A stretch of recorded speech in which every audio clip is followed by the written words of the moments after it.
A day in the life ng isang single woman of two. Hello everyone! I'm from Muntinlupa.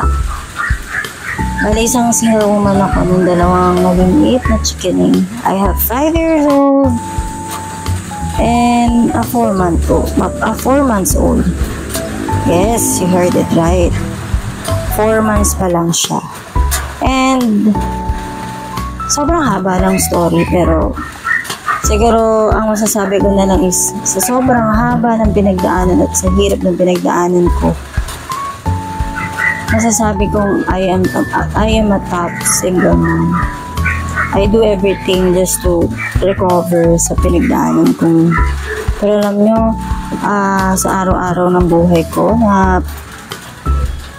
na nilalaban ko para sa dalawang bata na iniwan sa akin, masasabi kong mas pinatatag pa ako ng mga nangyaring mas lalo akong tumatag actually.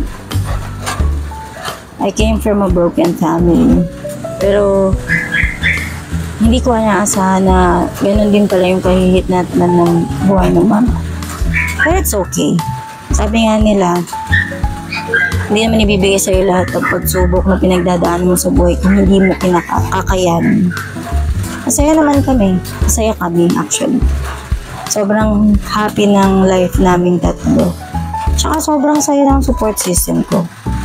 Well, back to the video. Ayan, nasa work na ako niya. Nasa hospital ako nag-work sa isang sikat na hospital sa Alabang, Muntinlupa. Sobrang, masasabi ko lang, sobrang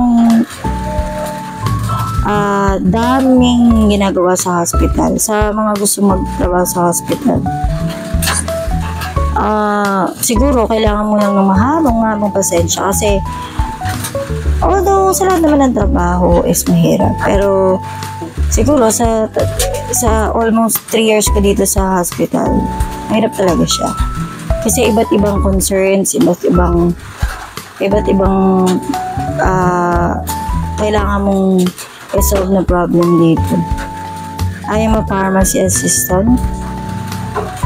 Tsaka marami na rin akong bukod sa hospital, I've been in a community pharmacy. Dito wala kami nakakausap ng mga patient, more on nurses, doctors, tsaka kami lang sa pharmacy namin. So, ayan, ginagawa namin, nagpe-prepare kami ng mga gamot nila, inpatient na naka-admit doon sa hospital na pinagtatrabaho ko. In fairness naman sa tagal ko dito sa trabahong to, mas nag-enjoy ako sa setup ko kasi extrovert ako eh. Tsaka mas nakatulong tong work ko na to para maka-recover agad ako sa pinagdaanan ko.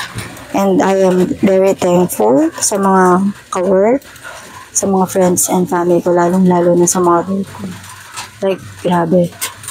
Siyempre, bago ako pumasok, ay, usapan namin kung sino mag-aalaga. So, as always, mother is the best choice. Talagang alagaan nila yung anak mo. At alam mong nasa mabuti silang kamay. Ayan, pauwi na ako. Tapos ng shift ko. 6 to 2 lang naman ako today. Until tomorrow. Nakakapagod naman kasi talaga. Tapos sobrang init pa, grabe. Tapos syempre, pag-uwi. At ayan, nag-ready na kami for sleeping. Ayan, syempre, dahil newborn yung baby ko, I have to be attentive kasi gigising yan. So, good night na.